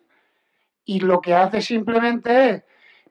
sobre eso también se ha escrito mucho Sabino Fernández Cap. Bueno, tampoco quiero aquí y tal, pero hay un autor fundamental, yo creo, Otto, no sé si es conocido, pero en fin, pero que dice, el rey lo que tiene en un momento dado son funciones constitucionalmente estipuladas. Lo que pasa es que no las ejerce, en muchas ocasiones, no las ejerce puesto que no tiene por qué ejercerla. No hay un supuesto de hecho para ejercerla. Pero cuando aparezca ese supuesto de hecho, pues las debe de ejercer. Y lo que se hizo cuando pudo y cuando debió de ejercerla, la ejerció. Pero repito, en esa función, podríamos decir, de moralidad y de oficial de mayor graduación. Yo digo, esa imagen no sé si... Sí, yo creo que está claro. Elisa quería añadir algo. Enseguida, por favor, Miguel, si tiene el micrófono todavía, no, que lo vayáis pasando al señor López Martos, que está allí esperando su turno. Muy brevemente era decirte, Manolo, que yo creo que nos rompe con la afirmación de que la consideración del rey, el mando del rey sobre las Fuerzas Armadas tiene sobre todo un valor simbólico, el valor que además se le da por ser el oficial de mayor graduación, es que se produce en una situación absolutamente de estado de necesidad. Tanto el poder ejecutivo como el poder legislativo están secuestrados. Luego, ante una situación de necesidad, la actuación del rey fue una actuación constitucionalmente correcta, sin que esto quiebre la afirmación de que el mando del rey no puede ser el mando efectivo sobre el ejército, porque eso supondría, entre otras cosas, que tendría que obedecer al gobierno, porque en la estructura de la Constitución, como nos han recordado varias veces, el artículo 97 dice que las Fuerzas Armadas están sujetas al gobierno. Luego, si el rey formara parte de las Fuerzas Armadas, estaría sujeto al gobierno, algo absolutamente contrario al espíritu constitucional. Aparte del señor que tiene el micrófono ya preparado para intervenir, tiene la palabra pedida el señor López Martos, si no recuerdo, si no lo tengo mal anotado, y don Miguel Olmedo. Y si les parece, con eso, son las 10 menos cuarto, concluimos el debate. Pues adelante. Bueno, y gracias por la paciencia. Yo voy a recurrir al argumento histórico que se ha hecho gala aquí esta tarde. La historia está ahí. Y aun a pesar de que un sector amplio quieren cambiarla, quieren reescribirla y toda esa serie de cosas, los hechos están ahí y no son tan lejanos. ¿Qué escenario tenemos que contemplar, sociológicamente hablando, y desde más estricta observancia del orden constitucional, qué escenario se tendría que producir para que el jefe del Estado, por medio de su presidente del gobierno, dé la orden a la autoridad militar de que bombardee la Generalidad como se produjo en el año 34. Sí, sí, claro. A mí me ha tocado hacer un poco el malo de la película, pero ahí están los hechos. Y eso es lo que mucha gente en la calle se pregunta. Sí, el ejército de doña Elisa hemos sido chicos obedientes y lo vamos a seguir siendo, evidentemente. Pero ¿las cosas tienen un límite o no? ¿Esa pregunta va para doña Elisa o...? Sí, sí, para doña Elisa. Vamos, yo contesto porque está muy claro en el artículo 32 y 33 de la Ley Orgánica 4.1981 de los estados de alarma, excepción y sitio, dice que cuando se produzca o amenace producirse una insurrección, etcétera, se podrá declarar, el gobierno propondrá al Congreso de los Diputados la declaración del estado de sitio. Y en la declaración del estado de sitio, el gobierno dirigirá la política militar y nombrará a la autoridad militar que bajo su dirección ejecute las medidas que procedan. Hombre, yo no sé si las medidas es bombardear el edificio de la Generalitat, yo ahí no llego, pero vamos, para que se produzca una intervención del ejército en Cataluña, en mi opinión, sería necesario que se produjera una declaración del estado de sitio y que el gobierno actuara en consecuencia. Esa es mi respuesta desde la perspectiva constitucional y su desarrollo legal, vamos, está claro. Habría que bombardear también Alemania y Bélgica, ya de paso. Señor López Martos, por favor. Sí, yo quisiera, en primer lugar, bueno... Aproximar el micro más. Sí, en primer lugar, rendir un homenaje al comportamiento de los responsables militares y de las Fuerzas Armadas en aquellos terribles meses, desde junio del 77 hasta enero del 79. Yo era senador y es que nos desayunábamos cada mañana con unos cuantos muertos, muchas veces militares, otras veces civiles, pero la mayoría gente del ejército y de las cuerpos de fuerzas del Estado. Y creo que se portaron admirablemente bien, como lo vienen haciendo desde entonces hasta ahora. Y luego quería, bueno, matizar o precisar un poco lo que ha dicho la profesora y gran amiga mía, Elisa, sobre que no volvamos al siglo XIX en eso de hacer constituciones. No, pero podíamos imitar a Estados Unidos, que vaya por la enmienda no sé cuántos. Y hay, en mi opinión, aunque yo creo que el tema de los militares está muy bien tratado en la Constitución, pero yo creo que hay tres cuestiones importantes que hay que actuar. En primer lugar, por el orden en que están en la Constitución, vamos a derogar la ley sálica. Ahora que está el 8 de marzo y todo esto, pues hombre, porque hay que preferir al varón a la hembra en la sucesión de la corona. Bien. En segundo lugar, tema mucho más grave o más importante es la ley electoral. Los dos partidos que han monopolizado el mando no les ha interesado. Y les voy a comentar una historia personal. Yo tenía un amigo, creo que vive también como yo, será un poquito más viejo que yo, perdón, termino enseguida, que era de Soria y presumía de que él, yo me fui enseguida, aquello que siguió muchas veces, y yo le dije una vez, hombre, Ramiro, si es que en Soria, con que te voten tus compañeros de bachillerato y tu familia, pues sales senador. Entonces, creo que eso hay que cambiarlo. Y, por supuesto, el tema territorial.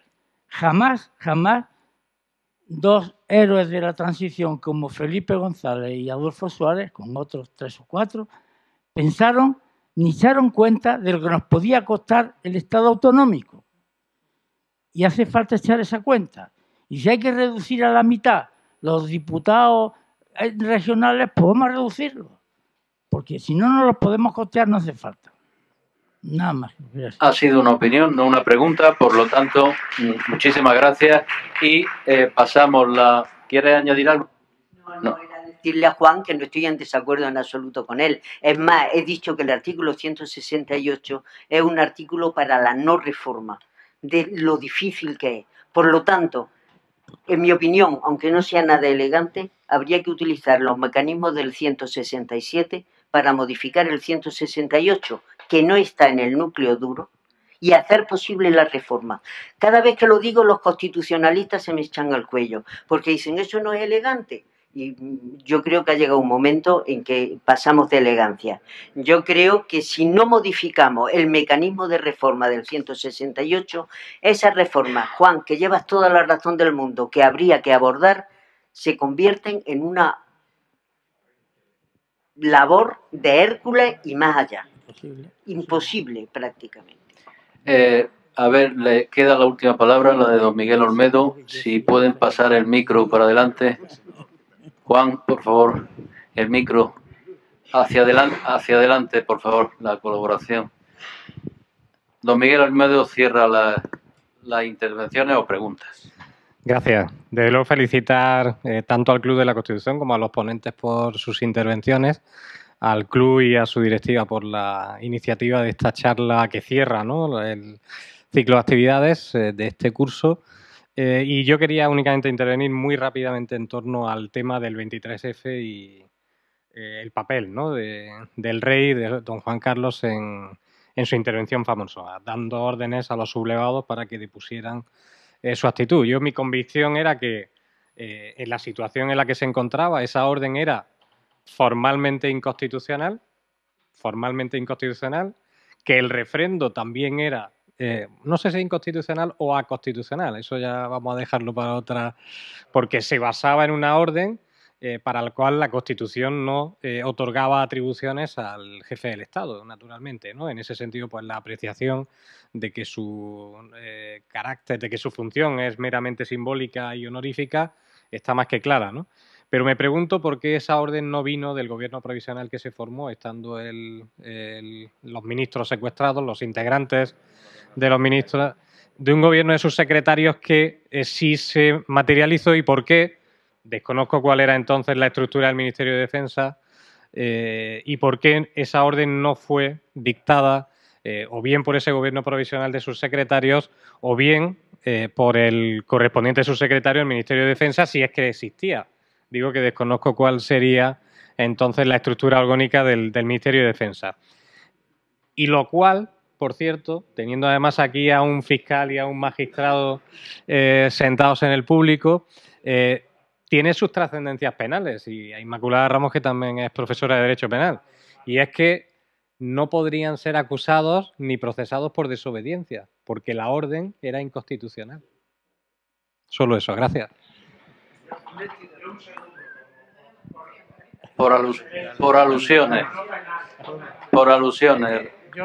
Rogelio.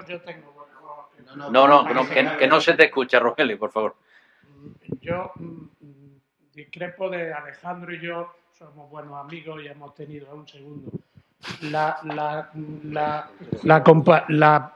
órdenes, entre comillas, que en su caso da el rey Juan Carlos para que depongan la actitud a los militares, no la da en función de capitán general del ejército.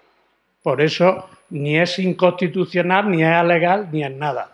La da en virtud de los poderes de árbitro y moderador como jefe del Estado, que lo dice el artículo 56, y punto. O sea, él no da una orden a los militares para que se retiren o se dejen de retirar. Él actúa como jefe del Estado.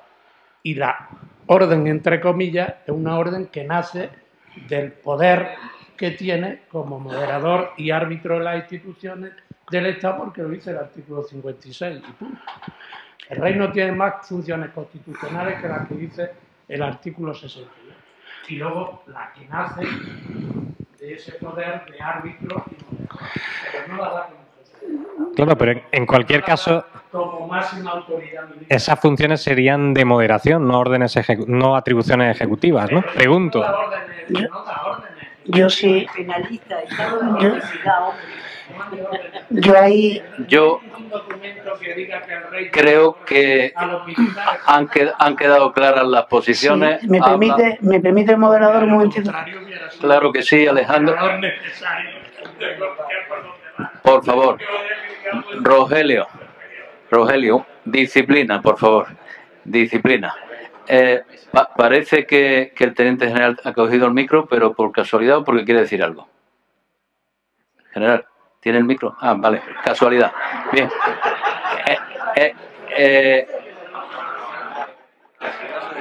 Expresada, creo que es una manera de asegurarse que se ha acabado el debate. Si me permite un minuto. Puesto que sí, claro que sí. Yo ahí discrepo y de que para de un fiscal también hay que tener narices, ¿no? Pero bueno, perdón. Yo creo. Rogelio, pórtate bien. Sí. Pero también se le puede dar la vuelta a tortilla. Se puede pensar que actuó como oficial de mayor graduación y la facultad de dar órdenes está exenta de refrendo. O sea, se le puede dar ese argumento a la tortilla precisamente pensando lo contrario, que no actúa como jefe de Estado, sino como militar de mayor graduación, da una orden y esa orden constitucionalmente está exenta de refrendo, con lo cual esa orden no es inconstitucional. Esa también es mi opinión. Yo, por añadir algo que complique más el debate, creo que allí fue de aplicación un código que no es aplicable, que es el Código Civil. Estábamos ante un caso de fuerza mayor. O estado de necesidad, como decía Elisa. Queda terminado el debate y devuelvo la palabra con mi agradecimiento al presidente del club.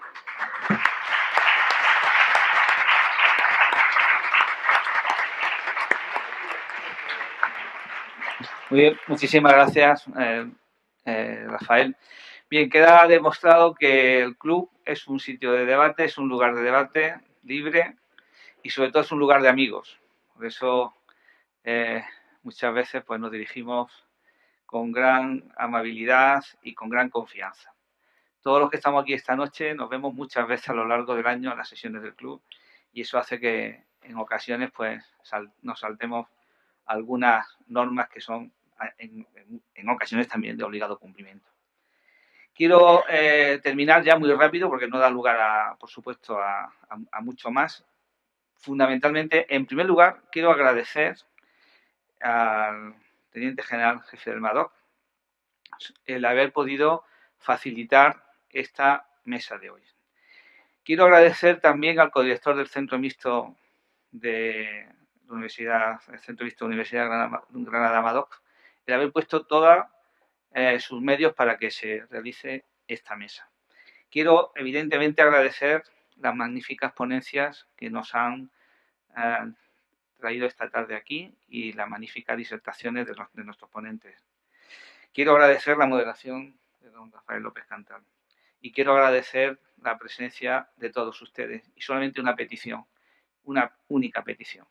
Y yo les rogaría que si es posible difundieran nuestra actividad porque creo que en estos momentos es necesaria, pero no por una cuestión de urgencia ni nada, sino simplemente por una cuestión de cultura constitucional.